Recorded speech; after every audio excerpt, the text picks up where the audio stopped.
বিসমিল্লাহির রহমানির রহিম। যে যেখানে আছেন, যে অবস্থায় আছেন, আমি আব্দুর রহমান মাসুদ এবং ARM স্টুডিওর পক্ষ থেকে আপনাদের জানাই অনেক ভালোবাসা। দেখুন, আজকের যে টপিক নিয়ে আলোচনা করছি সেটি আ আমাদের সামাজিক প্রেক্ষাপট অনুযায়ী যে ব্যাপারগুলো ঘটে বা ঘটছে, এই সংক্রান্ত বিষয়বস্তুর মূল কারণ আমি একটা বের করেছি। তো আমার সঙ্গে যদি আপনারা একমত হন, কমেন্টসে জানাবেন বা আপনার কি মতামত সেইটাও আমাদেরকে অবশ্যই জানাবেন।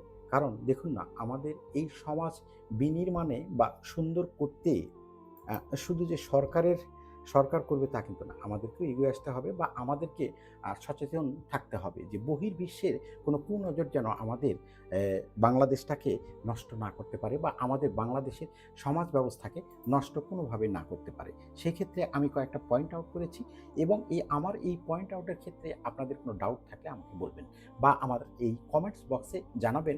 আ তাহলে আমারও বুঝতে সুবিধা হবে। যাই হোক, যে দেখুন, আমরা পিছনের দিকে যদি তাকাই তাহলে দেখব যে আমাদের দাদারা এরকমও হয়েছে যে তাদের সন্তান ১০-১২টাও হয়ে গিয়েছে বা দাদির বিয়ে হয়েছে ১২-১৩ বছরে। তখন থেকে তারা সন্তান আ আ লালন-পালন করেন এবং সন্তান প্রসব করেছেন এবং কোনো ডাক্তার সেইভাবে যাইতে হয়নি, দাইমাই এটা করেছেন।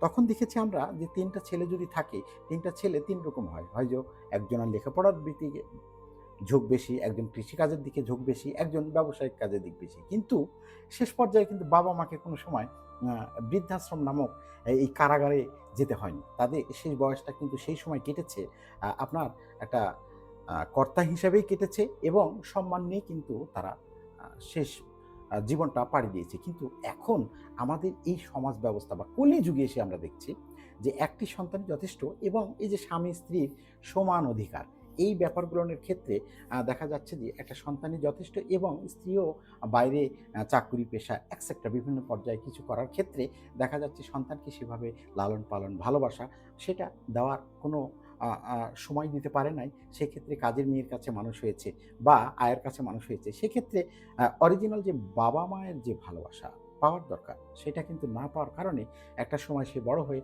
ওই একটা সন্তান আ এইরকম হওয়াটা একেবারেই স্বাভাবিক।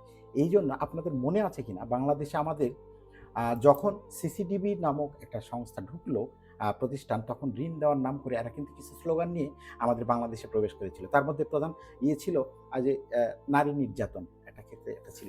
আসলে নারীর গায়ে একটা পুরুষ কিন্তু সহজে হাত তোলে না। আবার কিছু, কিছু ক্ষেত্রে ঘটে, সবার ক্ষেত্রে ঘটে যে তা না। কিন্তু স্বামী-স্ত্রীর অধিকার যখন আপনি সমান দিবেন, ইসলামেও বলা আছে, সেক্ষেত্রে কিন্তু কিছু, কিছু ক্ষেত্রে একটু অসুবিধা হয় কি?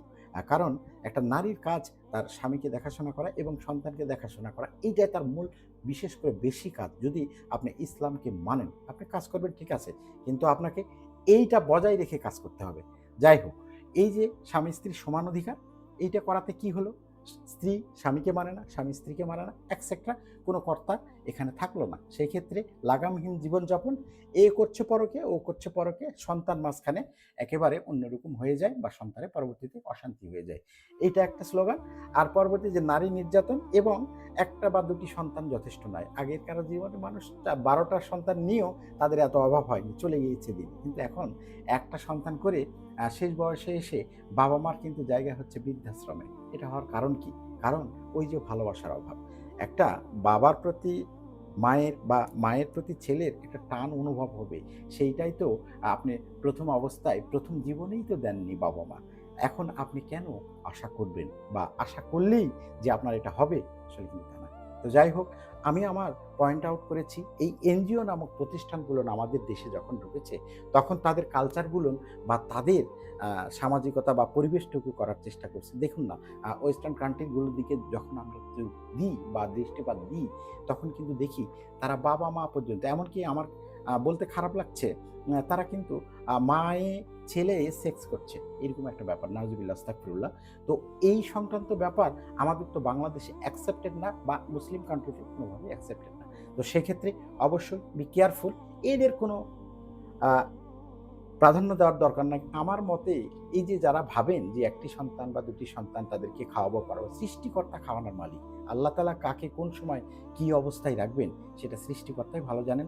কারণ একটা কথা মনে রাখবেন, রিজিক আমি আপনি দেই না। কারণ একটা মানুষ এরকমও দেখেছি আমি যে একটা বিয়ের অনুষ্ঠানে খাবার টেবিল থেকে ভাত খাবে, সেই সময় কোনো একটা কারণে ফোন এসে তার ভাত না খেয়ে বাড়িতে চলে যেতে হয়েছে। রিজিক আপনার আমার কোথায় লেখা আছে? একমাত্র উপরওয়ালা জানে। তো আসুন আমরা সমাজকে বিনির্মাণে শুধু যে সরকার কাজ করবে তা না, আমাদেরকে অবশ্যই এগিয়ে আসতে হবে।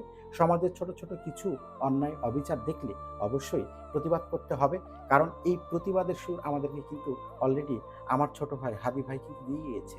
কারণ ও যে সংক্রান্ত ওর কাজগুলোর এখন যখন আমি আ দৃষ্টিপাত করি, কারণ আমরা একটা কথা মনে রাখবেন যে আমরা জীবিত থাকা অবস্থায় কোনো মানুষ একটা ভালো কাজের প্রশংসা করবে না। শুনুন, মানুষ হয়ে যদি জন্মগ্রহণ করেন, আমরা তো ভাই আল্লাহর ফেরেশতা না যে আমাদের কোনো খারাপ দিক বা পাপ নাই বা এটা আমরা বলতে পারব না। তো আসুন আমরা খারাপ কাজ থেকে বিরত থাকি, ভালো কাজ করি, সমাজের জন্য কিছু করার চেষ্টা করি, যা কিছু ভালো তা কিছু গ্রহণ করি। আর মেয়েদেরকে বলছি অবশ্যই ১ম এ স্বামী বা বৃদ্ধ পিতামাতা, তারপর অন্য কিছু নিয়ে চিন্তা যদি করতে পারেন, একটা উম আ সামাজিকতা বজায় রেখে বা বসে পরামর্শ করে যদি একটা কিছু করতে পারেন, সেটাই মঙ্গল হবে বা সেটাই ভালো হবে। এটাই আপনার জীবন এবং আপনার সংসার জীবনকে আরো সুন্দর করবে। তারপরে ভালো থাকবেন। আবার পরবর্তী ভিডিও দেখার জন্য আমাকে অবশ্যই সাবস্ক্রাইব করে রাখুন এবং আমার কোনো কথা বা কাউকে আঘাত দেওয়ার মতন না, কাউকে উদ্দেশ্য করে কথাগুলো বলা না। সমাজে কিছু, কিছু প্রথা বা আমরা সংবাদ মাধ্যম বা etcetera বিভিন্ন কিছু খুললেই দেখতে পাই। এইজন্য আলোচনা করলাম। আজকের মতন এই পর্যন্ত। পরবর্তীতে আবার কোনো একটা নতুন টপিকস নিয়ে হাজির হব আপনাদের সামনে। সেই পর্যন্ত ভালো থাকবেন। আল্লাহ হাফেজ। আর আমাদের বিড়ালটির জন্য ভালোবাসা দিবেন। আল্লাহ হাফেজ।